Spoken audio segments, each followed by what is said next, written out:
अवधूत चिंतन श्री गुरुदेव दत्त. श्री स्वामी समर्थ. तुम्हा सगळ्यांचं आपल्या चॅनलमध्ये खूप खूप मनापासून स्वागत आहे. तर कैलास राणा शिवचंद्र मौळी फणींद्र माथा मुकुटी झळाळी कारुण्य सिंधू भवदुःखहारी तुझवीण शंभो मज कोण तारी. लवकरच श्रावण महिन्याला सुरुवात होणार आहे आणि श्रावण महिन्यातला पहिला श्रावण सोमवार. श्रावण महिना हा भगवान शंकरांच्या उपासनेचा अतिशय महत्त्वाचा दिवस, महत्त्वाचा काळ आहे, महत्त्वाचा महिना आहे. ह्या महिन्यामध्ये आपल्याला भगवान शंकरांची जास्तीत जास्त होईल तेवढी सेवा करायची असते. जन्म देण्याचं काम हे ब्रह्मदेवाने केलं आहे. आपलं पालन करण्याचं काम हे भगवान विष्णूंच्या हातात आहे. मृत्यू हे अंतिम सत्य आहे. आपल्याला मोक्ष देण्याचं काम हे भगवान शंकरांकडे आहे. म्हणून भगवान शंकरांची उपासना आपल्याला जास्तीत जास्त करायची आहे. खरं तर मोक्ष मिळावा म्हणून भगवान शंकरांची उपासना केली जाते, पण आपण संसारिक माणूस आहोत. आपल्या अडचणी पण इतक्या आहे की आपल्याला त्याच्यासाठी सुद्धा भगवान शंकरांची सेवा आपण करू शकतो. तर आता बघा, सेवा काय करायची, मांडणी कशी करायची, घरातल्या घरात साध्या पद्धतीने भगवान शंकरांची तुम्ही सेवा करू शकता. आता तुम्ही मंदिरात जाऊनही तुम्ही सेवा करू शकता. खरं सांगा, श्रावण सोमवारी मंदिरात प्रचंड गर्दी असते. मग काय करतो आपण, फक्त एक लोटा जल भगवान शंकरांना अर्पण करत असतो, काहीच तिथे सेवा करू देत नाही. चला चला चला चला चला असं होतं. मग आणि तुमच्या घरात जर शिवपिंडी असेल तर घरातल्या पण शिवपिंडीवर अभिषेक करायला विसरायचं नाही. मग तुम्ही भले रुद्राभिषेक करा नका करू, पण साध्या पद्धतीने अभिषेक नक्की करण्याचा प्रयत्न करा. मंदिरात जाऊन जर तुमच्याकडनं सेवा घडली आणि जर करू दिली तर अतिशयोत्तम. नाही शक्य होतं, तुम्ही घरातच राहून सुंदर अशी भगवान शंकरांची सेवा करू शकता. आता ती कशी करायची आणि मेन म्हणजे कुठली सेवा करायची ते जास्त महत्त्वाचं आहे. तेच आपण आत्ताच्या व्हिडिओमध्ये बघणार आहोत. तर चला आपण मांडणीला सुरुवात करू. आधी तुम्ही जिथे मांडणी करणार आहात किंवा अगदी तुमच्या देवघरासमोर तुम्हाला दिवा लावून घ्यायचा आहे. तर बघा, इथे माझा दिवा लावून झाला आहे. दिवा लावून झाल्यावर दिव्याची पूजा करायची आहे आणि आता आपल्याला भगवान शंकरांच्या पिंडीवर अभिषेक करायचा आहे. भगवान शंकरांच्या शिवपिंडीवर अभिषेक करण्यासाठी तुम्हाला तुमच्या घरात शिवपिंडी असणं महत्त्वाचं आहे. बऱ्याच कमेंट्स आल्या की ताई, आमच्या घरात शिवलिंग नाही आहे आणि आम्ही घेऊ पण नाही शकत. मग अशा वेळेस काय करावं? तर बघा, आता जर तुम्हाला श्रावणी सोमवारची पूजा करायची असेल तर अर्थात तुम्हाला तुमच्या घरात शिवपिंडी असणं महत्त्वाचं आहे आणि आवर्जून ती आणावीसुद्धा. तर बघा, आता जो पहिला श्रावणी सोमवार आहे तर तो 28 तारखेला आहे. आता जेव्हा पहिल्या श्रावणी सोमवारची तुम्ही पूजा करत असता, बऱ्याच ठिकाणी शिवमुठीचं व्रतसुद्धा केलं जातं. ते 5 वर्षाचं असतं आणि काही ठिकाणी श्रावण महिन्याच्या सोमवारी सुद्धा संकल्प करायचा असतो. भगवान शंकरांच्या आधी संकल्प करायचा असतो की बुवा, मी हे श्रावण महिन्यातले 4 सोमवार तुमचे उपवास धरणार आहे, तुमची सेवा करणार आहे. तुमच्या ज्या काही मनातल्या अडचणी आहेत ते तुम्ही सांगूनही तुम्ही संकल्पयुक्तसुद्धा सेवा करू शकता. आता भगवान शंकरांच्या शिवपिंडीवर अभिषेक करण्यासाठी तुम्ही कशाचा वापर करू शकता? तर बघा, तुम्ही पंचामृताने अभिषेक करू शकता, तुम्ही थंड पाण्याने अभिषेक करू शकता, तुम्ही कच्च्या दुधाने अभिषेक करू शकता. बघा, कच्चं दूध, जे न तापवलेलं दूध, बऱ्याच वेळा असं होतं बायका की दूध तापवता, मग ते थंड करता आणि मग त्याचा अभिषेक घालता. हे चुकीचं आहे.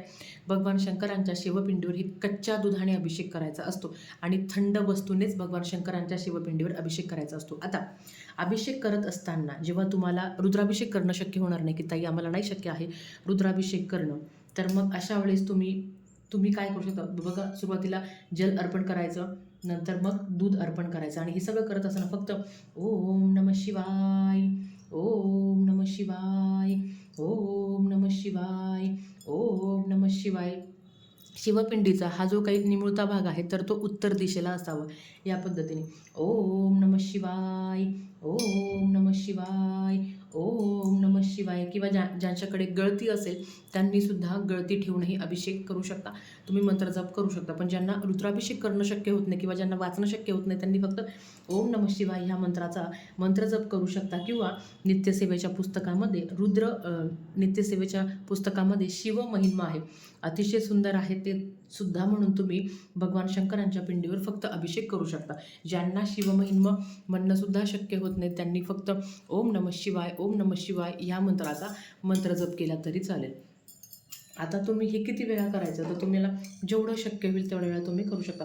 ओम नमः शिवाय, ओम नमः शिवाय, ओम नमः शिवाय या पद्धतीने. आता अभिषेक करून झाल्यावर 108 वेळा तुम्ही ओम नमः शिवाय ओम नमः शिवाय ह्या मंत्राचा मंत्र जप करून झाल्यावर तुम्हाला शिवपिंडी त्यांच्या जागेवर ठेवायची आहे. आता मी तुम्हाला इथे मांडणी करून दाखवते आहे म्हणून नाही तर तुम्ही देवघरात जिथे शिवपिंडीचं जागा आहे, स्थान आहे, तिथे तुम्हाला शिवपिंड ठेवायची आहे. त्याच्या आधी तांदूळ घ्यावी आणि तांदळावर तुम्हाला शिवपिंडी ठेवायची आहे. खाली आपल्याला हळदी कुंकू टाकायची गरज नाही.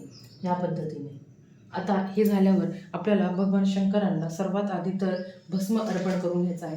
आपल्याला माहीत आहे की आपण भगवान शंकरांना नेहमी भस्मच अर्पण करतो.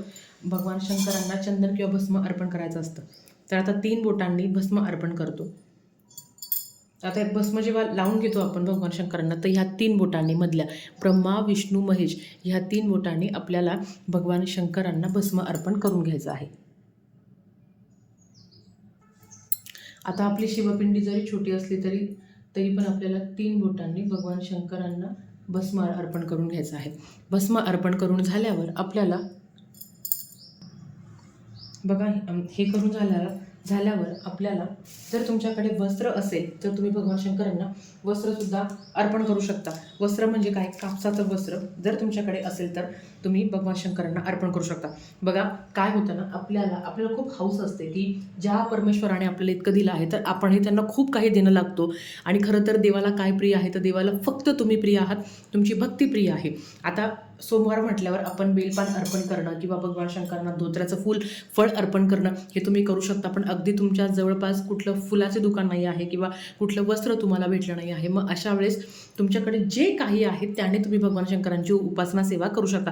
कारण शेवटी देव हा फक्त भक्तीचा भुकेला आहे. बाकी हे जे काही करतो, फूल असेल फळं असेल, तर जे परमेश्वराने बनवलं आहे तेच आपण परमेश्वराला देत असतो. म्हणून या गोष्टीपेक्षा भगवान शंकरांना तुम्ही जास्त प्रिय आहे. तर तुमच्याकडे पांढऱ्या रंगाचं फूल असेल तर नक्कीच तुम्ही ती भगवान शंकरांना अर्पण करून घ्यावं. असेल तुमच्याकडे तर नक्कीच, नसेल तर मग काहीच हरकत नाही. आता धोत्र्याचं फळ किंवा फूल असेल तुमच्याकडे तर ते पण तुम्ही भगवान शंकरांना अर्पण करू शकता. आता मी इथे हे फक्त सुशोभीकरणासाठी फुलं ठेवलेले आहे. तुमच्याकडे असेल तर तुम्ही ठेवा, नाही ठेवलं तरी चालतं. आता फूल अर्पण करून घेतल्यावर आपल्याला भगवान शंकरांना बेलपान अर्पण करायचं आहे. आता बेलपान अर्पण करताना अर्थात आपण शिव अष्टोत्तर नामावलीचं पठण करावं. बेलपान अर्पण करताना बेलपान हे तुटलेलं नसावं. त्याचा जो वरचा देठ आहे तो काढून घ्यावा, जो मी आता काढलेला आहे. आणि या पद्धतीने अगदी एक बेलपान जरी अर्पण केलं तरीच चालेल. 11, 21, 108 असेल तुमच्याकडे जेवढे उपलब्ध होईल तेवढं बेलपान तुम्हाला भगवान शंकरांना अर्पण करायचं आहे. आता बेलपान अर्पण करत असताना अगदी ज्यांना शिव अष्टोत्तर नामावली म्हणणं शक्य होत नाही किंवा ज्यांना येणार नाही त्यांनी काय करावं, तर ओम नमः शिवाय ओम नमः शिवाय ह्या मंत्राचा मंत्र जप करूनही तुम्ही बेलपान अर्पण करू शकता. बेलपान नेहमी पालथं अर्पण करावं. याबद्दलची सगळी माहिती तुम्हाला आहे तरीसुद्धा सांगते. तर या पद्धतीने तुम्हाला भगवान शंकरांना बेलपान अर्पण करायचं. आता समजा, आता बघा, ओम शिवाय नमः, ओम महेश्वराय नमः, ओम शंभवे नमः, ओम पिनाकिने नमः, ओम शशिशेखराय नमः, ओम वामदेवाय नमः. या पद्धतीने तुम्ही भगवान शंकरांना शिव अष्टोत्तर नामावली म्हणून तुम्ही जे काय बेलपान आहे ते अर्पण करू शकता. आता पहिला जो श्रावणी सोमवार आहे जो 28 तारखेला आहे त्याची शिवामूठ काय आहे, तर तांदूळ आहे. प्रत्येक वर्षी आपल्याकडे म्हणजे कधी 4 श्रावणी सोमवार येतात, तर कधी 5 श्रावणी सोमवार येतात. तर यावर्षी 4 श्रावणी सोमवार आले. 4 श्रावणी सोमवार आलेला आहे. तर आता पहिल्या श्रावण सोमवारीची शिवामूठ ही तांदूळ आहे. तांदूळ ज्याला आपण अक्षता म्हणतो. तर मग शिवामूठ म्हणजे काय? मूठभर जेव्हा आपण भगवान शंकरांना शिवामूठ अर्पण करतो तेव्हा कृपया कंजूसपणा करू नका. बरेच महिला अतिशय 10-12 दाणे तांदळाचे घेतात आणि मग ते अर्पण करतात, तर हे खरं चुकीचं आहे. भरपूर असे मूठभर गहू येतील. या पद्धतीने तुम्हाला भगवान शंकरांना शिवामूठ अर्पण करायचे आहे. बघा, शिवामूठ अर्पण करताना एक मंत्र असतो तो म्हणायचा आहे, तर तुम्हाला सांगते. पण त्याच्याबरोबर शिवामूठ नेहमी जी मूठ आपण अर्पण करणार आहोत, जे धान्य आपण भगवान शंकरांना अर्पण करणार आहोत, तर ते धान्य हे ओलं करून अर्पण करायचं असतं. ते तुम्हाला दाखवते. तर बघा, आता मी हातामध्ये अक्षता घेतलेली आहे मूठभर आणि ती थोडीशी ओलसर करायची. ओलसर कशी करायची तर ते पण सांगते. तुम्ही डाव्या हाताने उजव्या हातावर थोडं पाणी टाकायचं आहे आणि मग शिवामूठ अर्पण करायची आहे. ह्या पद्धतीने म्हणजे जी आपण काही शिवामूठ अर्पण करणार आहोत तर ती थोडीशी ओली होईल या पद्धतीने. 1 2 आणि 3. तर शिवामूठ ही नेहमी आपल्याला ओली अर्पण करायची आहे. तर आता ही 3 वेळा शिवामूठ अर्पण करून झाली. आता शिवामूठ अर्पण करताना कुठला मंत्र म्हणायचा ते तुम्हाला सांगते.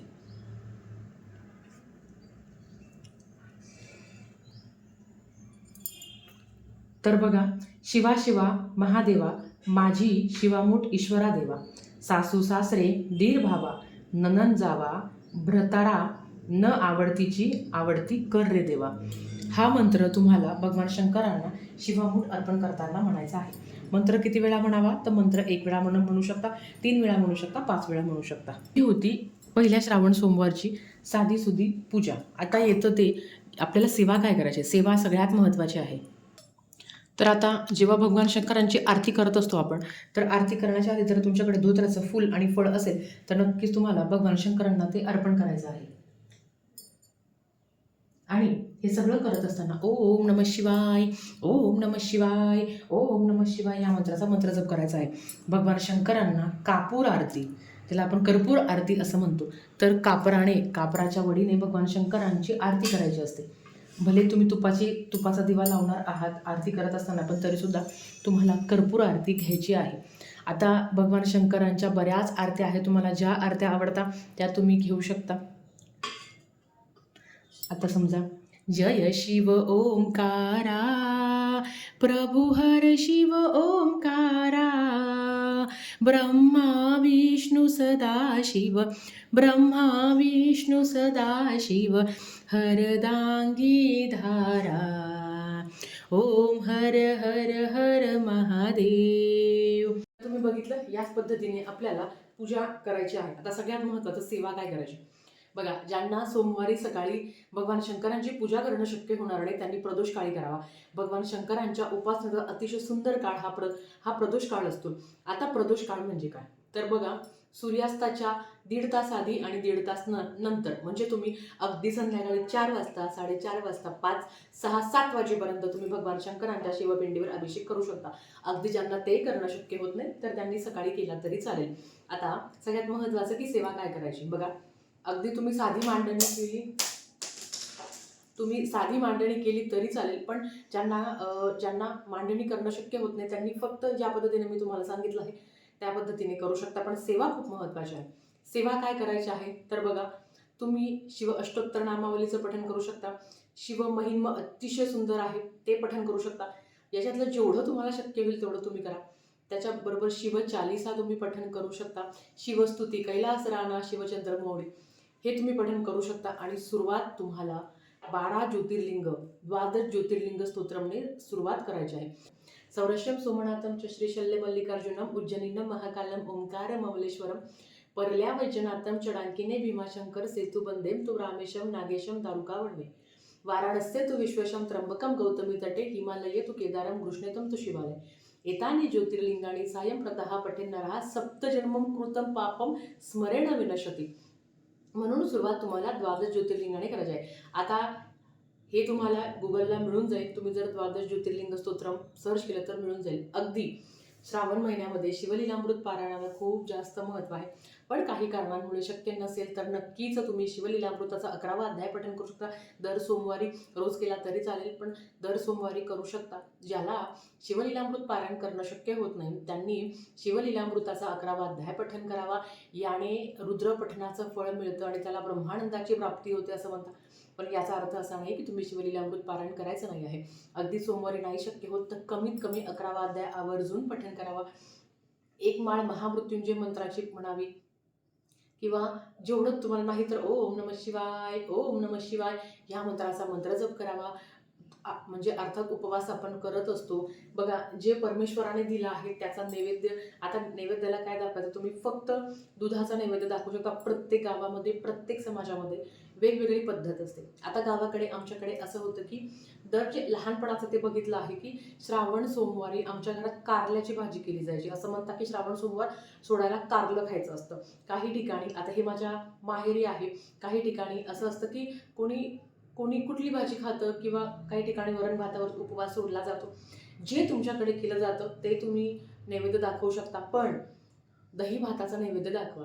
ताई आमच्याकडे कोणी दही भात करत नाही. भगवान शंकरांना दही भाताचा नैवेद्य दाखवल्यावर तो जो काही दही भाताचा नैवेद्य, तो फक्त भात आणि दही, साखर वगैरे काही टाकू नका.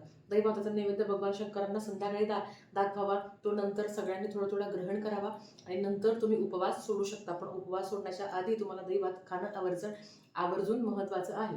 जसं मी तुम्हाला सांगितलं, प्रत्येक गावामध्ये, प्रत्येक समाजामध्ये आपली वेगवेगळी पद्धत आहे. तुमच्याकडे जी असेल ती तुम्ही करावी. आता माझ्या सासरी वेळ आहे आणि आपल्याला माहिती आहे की प्रदोष व्रत सोडताना सुद्धा दही भात खाऊनच तो प्रदोष व्रत सोडला जातो.